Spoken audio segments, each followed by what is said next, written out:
Welcome to Sky Team's People First with Morag Barrett. Welcome to this week's episode of People First. My guest is my friend at work and in life, Moustafa Hamwi. And Moustafa is a best-selling author, international speaker, and mindset coach. And his background spans diverse disciplines from executive coaching, hypnotherapy, yoga, and meditation to adventure sports and nature healing. Moustafa's unique lifestyle, which we will learn a little bit more about, as an executive nomad, has him traversing the globe, often spending months living out of a camper van, immersing himself in diverse cultures and forging a deep connection with nature. His quest for self-discovery leads him to learning and meditation centers worldwide, exploring the intricacies of mind, body, and soul. His life journey and extensive research have culminated in unparalleled knowledge and insight, and he's globally recognized as a foremost expert and thought leader in reigniting passion within organizations and teams. Moustafa, welcome to People First. Morag, thank you very much for your kindness of inviting me on the show and for this amazing introduction. Well, I'm looking forward to our conversation. And as with every episode, I start with the most important question. It may not answer the meaning of life, but it at least gives us a little bit of your origin story. So when you were a wee lad, what did you want to be when you grew up? Interesting question. Funny, I said I wanted to be a firefighter. And I think that the funny part of the story was because of a cartoon. And the cartoon was of a little dragon that told his dad that he wanted to be a firefighter. And his dad was like, it cannot be, we're dragons. So we're supposed to be blowing fire. And he goes, no, I want to blow fire out. And funny that although I didn't become a firefighter, but I think a lot of my life ended up being about challenging the norm in everything that's expected from me. It's probably the first time I reflect on this angle now that you ask me. Oh, interesting. So what was the pivot point then that brought you to challenging the norms and the status quo? I think it started with the fact of me being a sports team reject. Nobody wanted me on the football team. I was the guy that was standing always there when they're choosing teams, and I'm like, me. And then I go this way, and by the end, I was the guy left, and they're like, oh no, we gotta get this guy. And from there on, I started exploring sports that were not usual because there weren't many people that wanted to do them, and I was crazy enough to explore those sports. I mean, they weren't as crazy at the beginning, but they were not the normal sports. So when I was in school, there was a small gymnastics team. So I got into gymnastics. I used to do ground gymnastics, trampoline. From gymnastics, I got into fencing, sword fencing. And then I got into show jumping to do horse riding. From there, I started exploring, more other adventure sports, got into scuba diving, eventually got into skydiving, paragliding, mountain biking, motor racing. So a lot of them were just about building my relationship with myself and putting myself under pressure. So although there was no real fires to fight, but there was a lot of challenges to overcome because I was putting my life on the line with the sports that I do.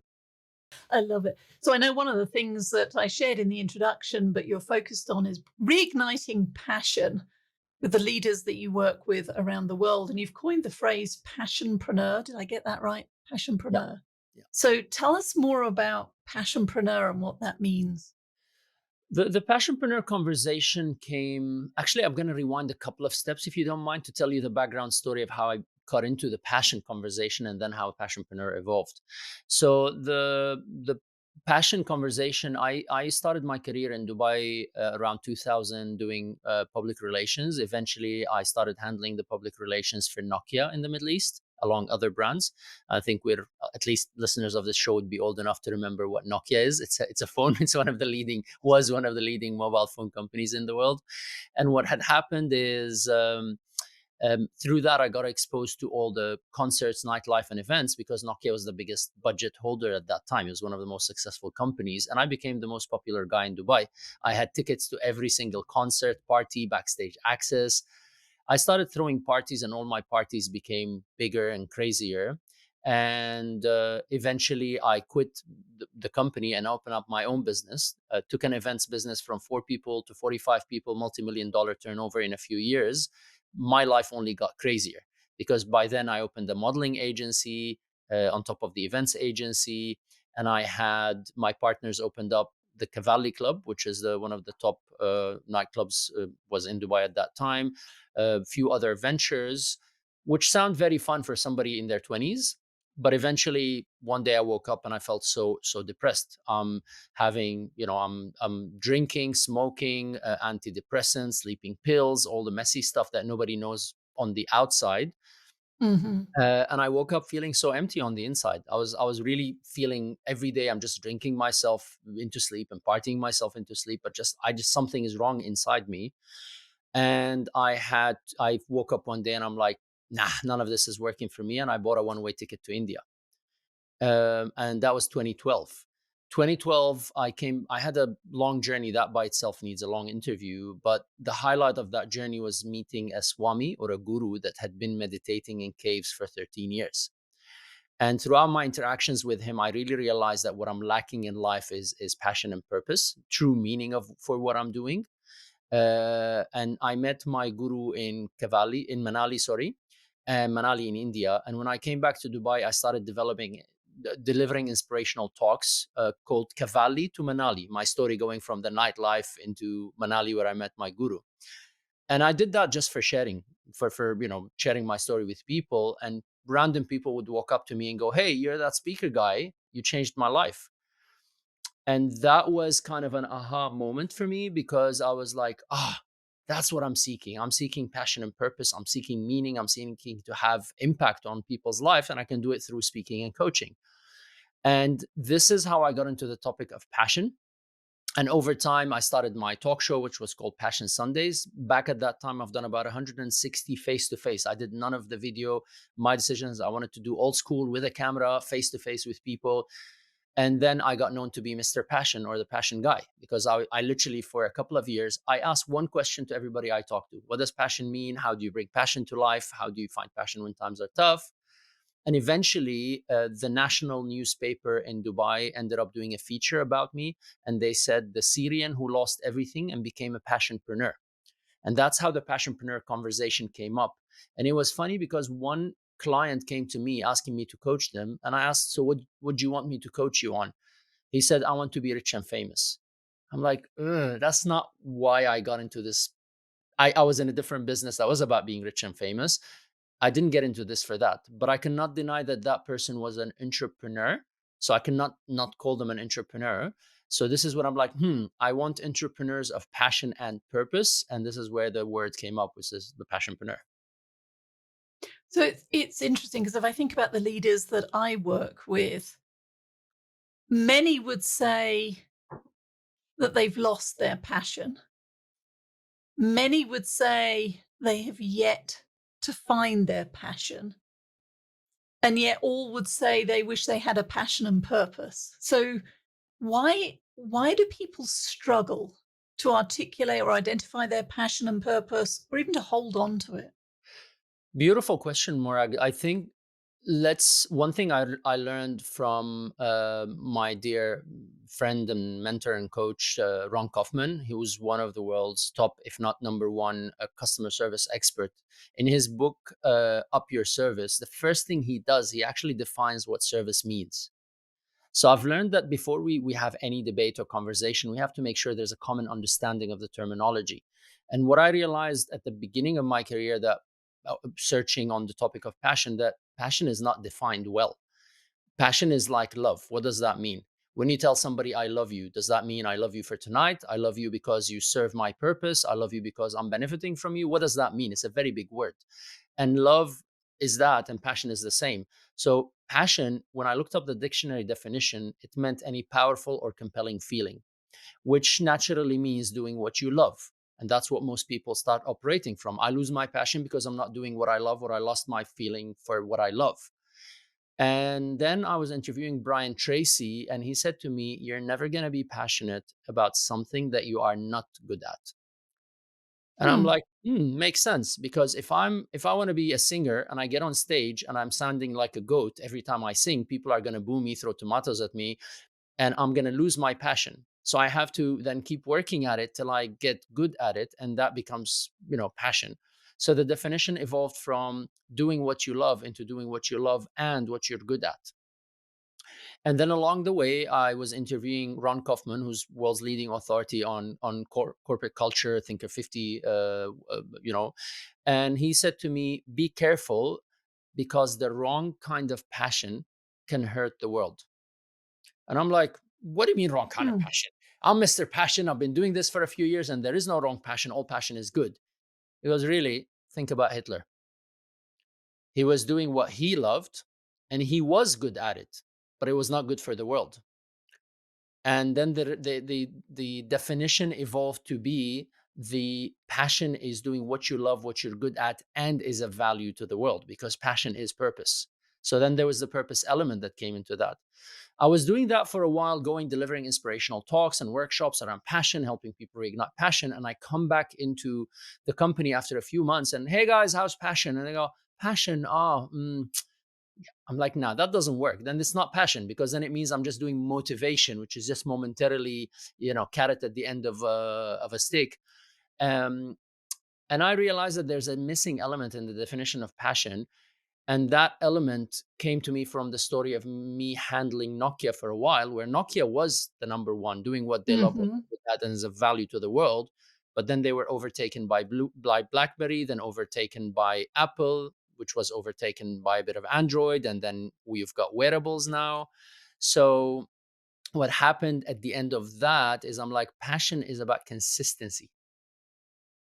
So the true definition of passion is consistently doing what you love, what you're good at, and is of value to the world.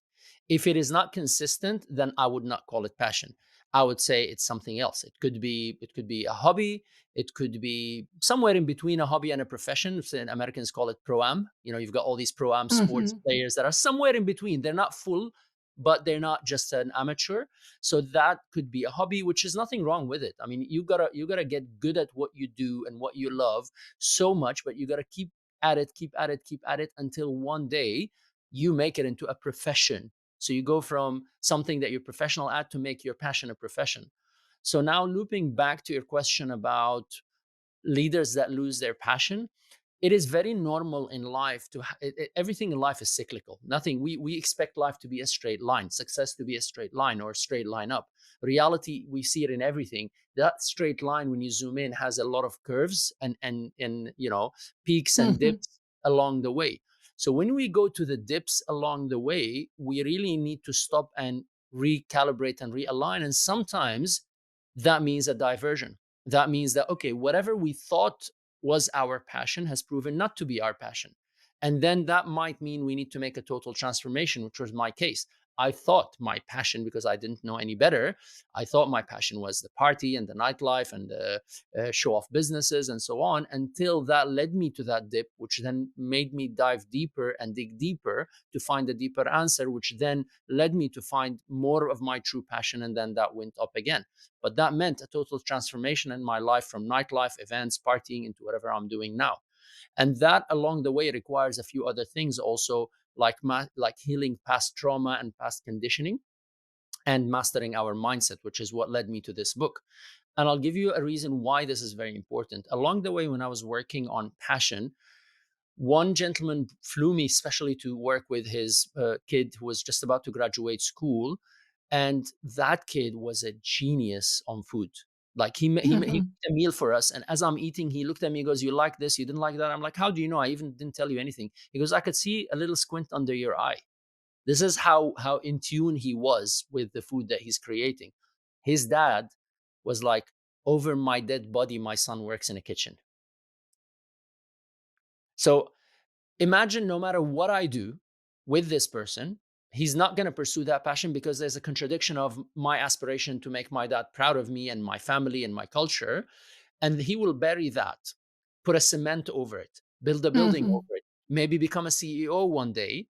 But deep inside, his craving and his calling is not that. So then the challenges in life will bring us down there to realign and recalibrate and go, is what I'm doing aligned with my passion or no? I'm not saying that everybody who goes through that dip necessarily needs to turn around and become a chef or change their career. But I'm saying when you're there, it's the right time to ask deeper questions about what we're doing. So it's interesting because your book title is Slingshot, the practical guide to becoming a master of your destiny, not a victim of your history. And you've talked there a little bit about how traditions, family pressures, expectations can cause us to not own our destiny, but to live a version of our lives that others define as successful. So, how do you first uncover the things, the baggage that might be holding us back in order to rediscover the passion and purpose for today? Beautiful question. This takes me to one part of the healing. So this book is split into two stages. First, healing the past, which I think of it as like clearing the ground to plant the seeds.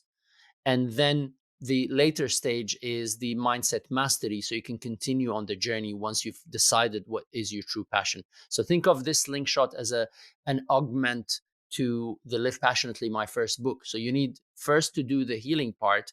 Once you know your passion, you need to stay on the journey with the mindset mastery.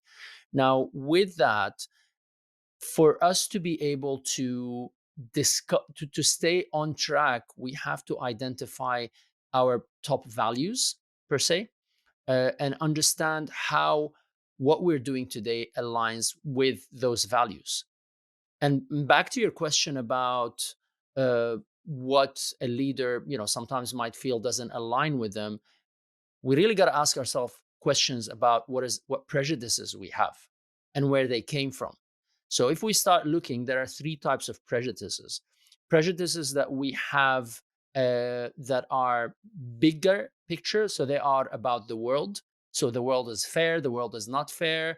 That the anything that is too big, that's on a planetary level. Okay, the planet is messed up. Anything that has been put in our head because of our culture, our community, whatever it is. The next layer is prejudices that we have against the community or others. So that's a closer circle that has been around us.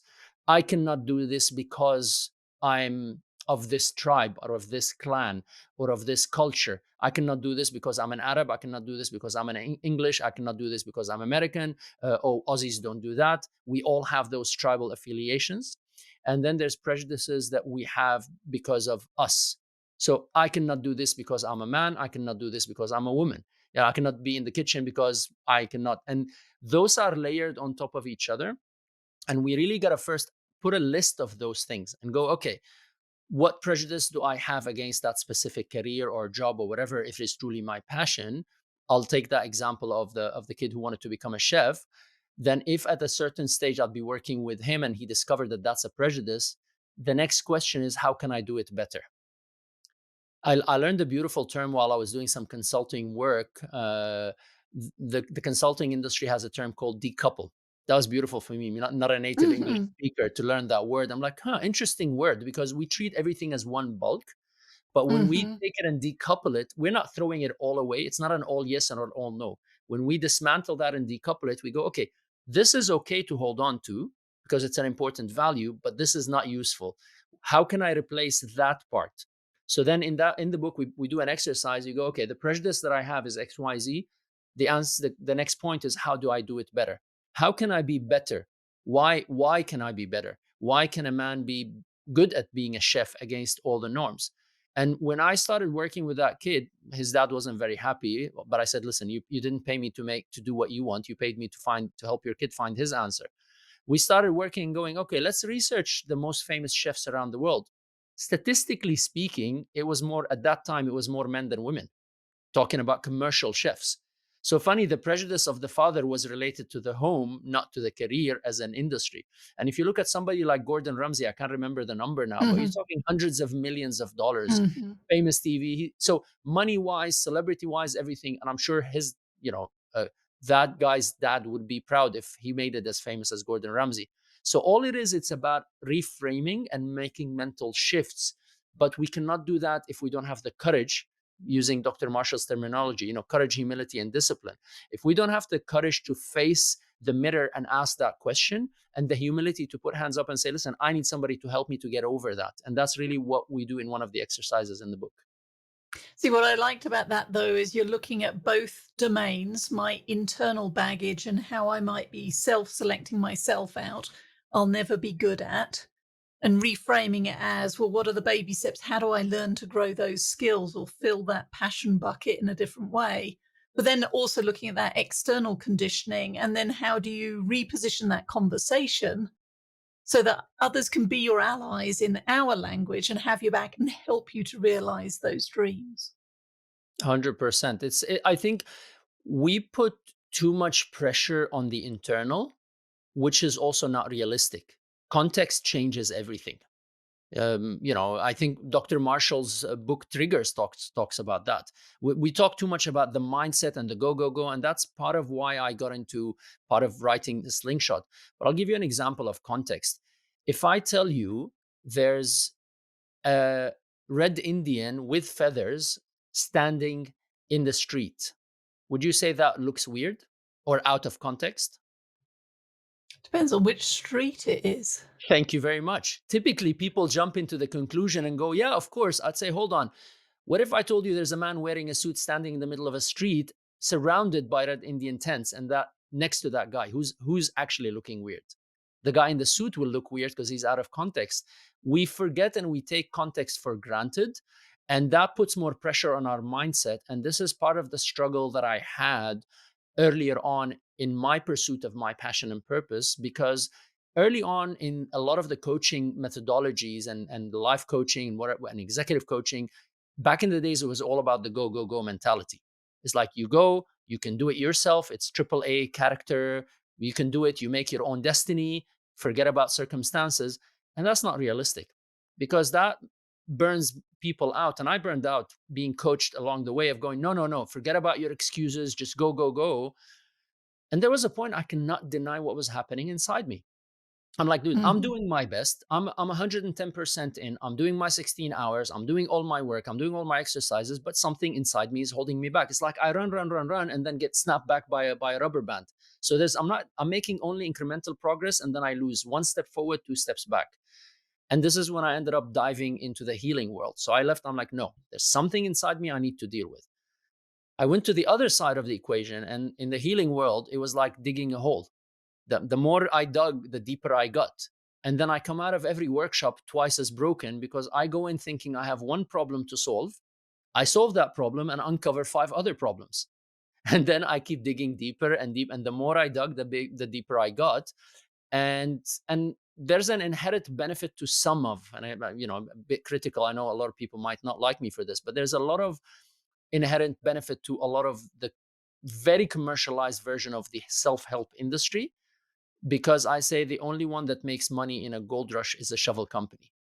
So a lot of the players in that industry that are, unfortunately at this stage, no longer became about changing people's lives. It became about selling a product, and they prioritize that over the value that they're offering. And I got stuck in that pendulum of, okay, go to a bit of coaching, go back to healing, go coaching, go healing. And I'm like, hold on. Maybe it's not this or that. Maybe it's both at the same time. So I do have to take a couple of steps back, dig deep, heal my past, but now I got to stitch that wound, let it heal, and let go of that drama and trauma and story that I'm attached to, so I can slingshot into the future. And this is where the coaching techniques come in, and the executive coaching techniques come in. And then that's where the analogy of slingshot came. Take one step and release and slingshot into the future. I like it. And again, it's great in theory because I know I've sat there on that cusp of being released in that slingshot, and yet all the yes buts or the procrastination come out in my head that get in the way of actually releasing the power of the slingshot and catapulting forward. So how does one overcome the, yeah, I'll wait till next week when this project's finished. I'll wait until next month after the vacation. I'll wait until next year when I've got the promotion and the title I want. Um, Love your question, Morag. Um, it's a very simple answer, which is again, and this is the mindset mastery section of the book. Otherwise, I was going to release that healing section as a book by itself and later release a mindset mastery book. And I'm like, no, they need to be together to be a coherent meal. And the mindset mastery element, there's one of the exercises. Well, actually, I'll tell you a couple that because they work together. One of them is what's the worst that could happen if I pursue my passion? Okay, so whatever it is that you're pursuing, what is the worst that's Mhm. going to happen? You'll realize, and anybody who does this exercise is that 90% of the time it's just the blah blah story that we tell ourselves about what could go wrong. And again, back to conditioning. It's about the underlying benefit of what happens if I let go of that. And the best example I can give is smoking. Most people say, I want to quit smoking. I want to quit smoking. Well, why don't they quit smoking? Because there's an underlying benefit there. So if they start realizing, number one, what is the underlying benefit? So put a list of going, okay, if I pursue that passion, what will I benefit from? And then the more you list, then you will find that, okay, the probability of the positive things at the other end will be more motivating. That's one thing. So that's a motivation too. But then there's something that will still hold us back to the comfort of what we know. The devil we know is always more comfortable than what we don't know. Then I do another exercise and I go, what will I regret when I do not pursue my passion? So if I'm now fast forward 20, 30, 40, 50 years later, and I look back and I go, I have not pursued my passion, what will I regret? And then you start writing the regrets. That gives people a motivation away from, because they don't want to go there. So now they're pushed from one side of not being comfortable to stay where they are. So I make this very uncomfortable because most of us struggle with getting too comfortable being uncomfortable. Mhm. It's a bit of a juxtapose, because we need to find comfort, but sometimes we get too comfortable in being in a very messy, dirty, uncomfortable, energetic situation in our life, and we just like, yeah, whatever, let it be, because homeostasis is nature of life. So we will find homeostasis after a while, and we need a bit of that discomfort to give us motivation. And when we get over that by making the situation so uncomfortable and so ugly and showing all the negativities of the current status and the positivities of the future status. And the last point is, what's the worst that could happen? Because that's the only thing that blocks us from taking that, which is the door, that gateway that will open up. And then get over it. It's like, okay, what's the worst that could happen? Oh, I might try and fail. Okay, and what happens when you fail? Oh, people will judge me. People judgment. There's always a fear of a negative consequence that is irrational. It's the judgment of a higher spiritual authority, the judgment of a person or a social setting, the judgment of a family, the loss of money, the loss of health. Most of them are just irrational fears. When we write three things down: one, what will I regret if I don't do it? What will I benefit if I do it? And what's the worst that could happen? Those three give that arrow for people to accelerate. I like that. There's a quote in your book, and I'm not going to be able to remember it, that resonated for me because I was also reading Dan Pink's book on regret, which was regret is for Things we did things not that do. we did not do, and it'll ease over time. But it's the things that we did do. Sorry. So the regret that we do for things we do, and maybe they don't go according to plan, they will dissipate over time. They will be a distant memory. But it's the things that we never get around to doing for whatever reason. Those are the ones that we regret the most. So, as we come to the end of our time together, Mustafa, how can the listeners and the watchers of this episode learn more about you and your excellent book? Morag, thank you very much for having me on the show. And I'm really honored and excited that you allowed me to be here and you challenged me with questions that you really well thought.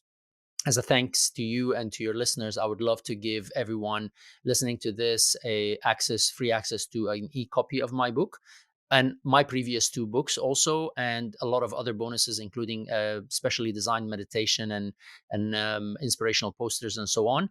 If they go to mustafa.com/slingshot, Mustafa is spelled Moustafa .com/slingshot, like slingshot. There will be a space where they write their name and email, and there's supposed to be a code. If they write people, for People First, for your show, they will be able to download and access those bonuses for free. Mustafa, I am so grateful for our conversation today. Thank you. I'll make sure that information is in the show notes below. But I wish you ongoing success and a whole heap of passion in everything that you choose to do. Thank you very much, Morag. And I hope everybody on this show, listening to this show, realizes that you are the master of your destiny. So live passionately. Thank you so much for joining Morag today. If you enjoyed the show, please like and subscribe so you don't miss a thing. If you learned something worth sharing, share it. Cultivate your relationships today when you don't need anything before you need something. Be sure to follow Sky Team and Morag on LinkedIn, Facebook, Twitter, and Instagram. And if you have any ideas about topics we should tackle, interviews we should do, or if you yourself would like to be on the show, drop us a line at info@skyteam.com. That's SKYE team.com. Thanks again for joining us today, and remember, business is personal and relationships matter. We are your allies.